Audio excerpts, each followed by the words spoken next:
محمد. محمد. ايوه يا فندم. اهلا بيك، اتفضل. الله يبارك فيك. اتفضل.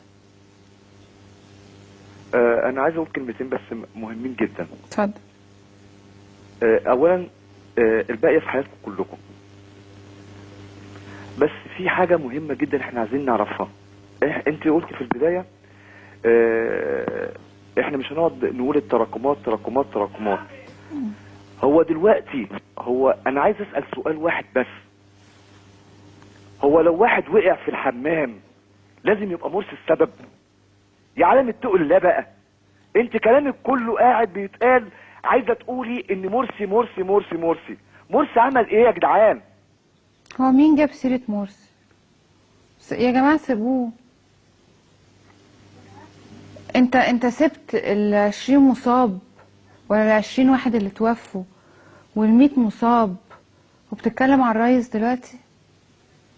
هو ده اللي همك؟ لا يا سيدي، الرئيس محمد مرسي احسن رئيس جه وهيجي. حلوة كده. انا جيبه تاني. احمد. ايوه يا فندم. اهلا بيك، اتفضل. خير يا فندم. سنور. حضرتك الحادث بتاع القطر ده عند متعنت. حضرتك قصدي يعني؟ ايوه عند متعنت. ايوه يا فندم. ليه حضرتك تقول كده؟ لان حضرتك الحادث ده ما حصلش ليه في اول عربيه، ثاني عربيه، ثالث عربيه، رابع عربيه، اشمعنى في اخر عربيه؟ لا اشمعنى دي ربنا بقى، لكن هو احنا بنتكلم على فكرة مش في الحادثة، على قد ما احنا بنقول ان القطورات بقالها 75 سنة فلازم تتغير لانها غير صالحة للاستعمال الآدمي. ان القطورات كان فيها عدد كبير جدا جدا جدا جدا من الناس، ما كانش كل واحد قاعد على كرسي، وده غلط لانه ضد سلامة الناس. بنقول ان الباعة الجائلين بيوقفوا القطر غصب عنه وبيلعبوا في الفرامل وبيلعبوا في الحاجات، فده تسيب. بنقول ان الناس لما راحت المستشفيات ما لقيتش شاش وقطن وخيط، فجابتها من الناس بتوع الحوامديه والبدرشين اللي كانوا محتاجين لودر بس يشيل القطر، وما لقوش لمده ساعتين لودر يشيل القطر، والناس بتصرخ من تحت الشاسيهات وتقول الحقونا طلعونا. هو ده اللي احنا بنقوله يا استاذ محمد. ايوه يا فندم. هو ده اللي احنا بنقوله. لا يا فندم، بص انا عايز اقول حاجه مهمه جدا. احنا ولا ضد استاذ دكتور محمد ولا مع دكتور محمد، ولا يهمنا بصراحه المسؤولين كلهم. اسمعيني بس، اسمعيني. انا ما قلتش انت ضد مرسي، انا بقول ولا ضد. يا ستي خلينا اتكلم. طيب خلينا اتكلم. انا بقول يا جماعه يا اعلام يا اللي انتوا بتقولوا. لا ما تقولش اعلام، ما تتكلمش في المجمل. خلينا اتكلم. انت هتخديني شمال ليه؟ ما تتكلمش في المجمل. خلينا اتكلم. ما تتكلمش في المجمل. مفيش حاجه اسمها يا اعلام، في اعلامي مختلف عن اعلامي مختلف عن اعلامي. انت على عيني وراسي، انت على عيني وراسي. انت لما اتكلمت قلت انت. لا انا ما بقولش انت بقى، يعني انت هتقفي لي على الواحده. يعني ايه ما اقف لك على الواحده؟ برد عليك زي ما بتكلمني برد عليك. بقول لك حاليا دلوقتي كل الكلام بتاعكم موجه تمام طيب.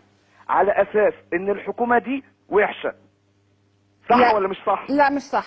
طيب انت عايزه تقولوا ايه؟ لان احنا لما اتكلمنا عن اللجنه التاسيسيه دي مش الحكومه، ولما اتكلمنا عن الناس اللي بتكتب الدستور دي مش الحكومه، ولما اتكلمنا عن ان احنا عايزين نغير القطورات ما اتكلمناش على ان الحكومه هي اللي غلطانه.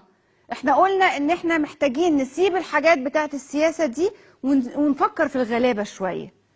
حضرتك بقى انا عايز اسالك سؤال، هو معانا يا جماعه؟ يا اخواني انا عايز اسال حضرتك سؤال. هل حضرتك هو ده اللي همك من الحلقه؟ لا طبعا. انا اللي هاممني في الحلقه حاجه واحده بس، ان انا جميع البرامج اللي انا قاعد اتفرج عليها تمام.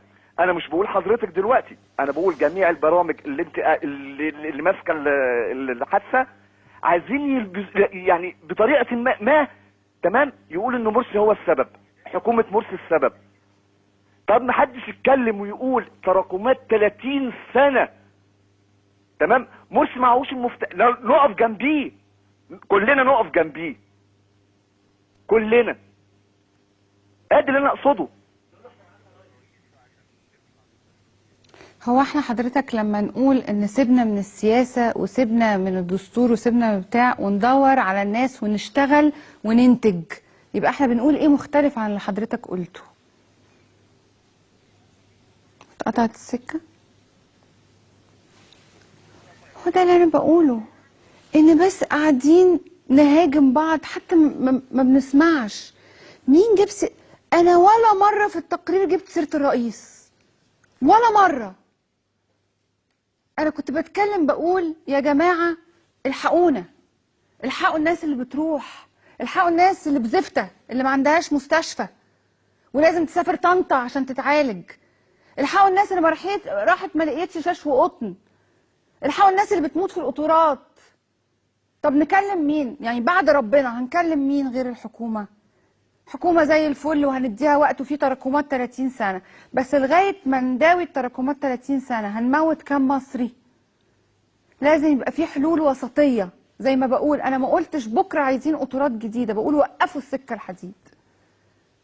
قولوا للناس لو عايزين تسافروا سافروا بعربياتكم، سافروا اتصرفوا، بس احنا مش هنموتكم عشان القطورات دي مش صالحة انها تبقى معاكم، مش صالحة ان انتوا تركبوا فيها. وعلى غرار هذا بقى حاجات كتير جدا، الزبالة اللي في البلد، الزبالة هتقتلنا والدبان هيموتنا وهيجيب لنا كل العيا اللي في الدنيا. يعني لو فتحت هقول حاجات كتير قوي ممكن الواحد يتصرف فيها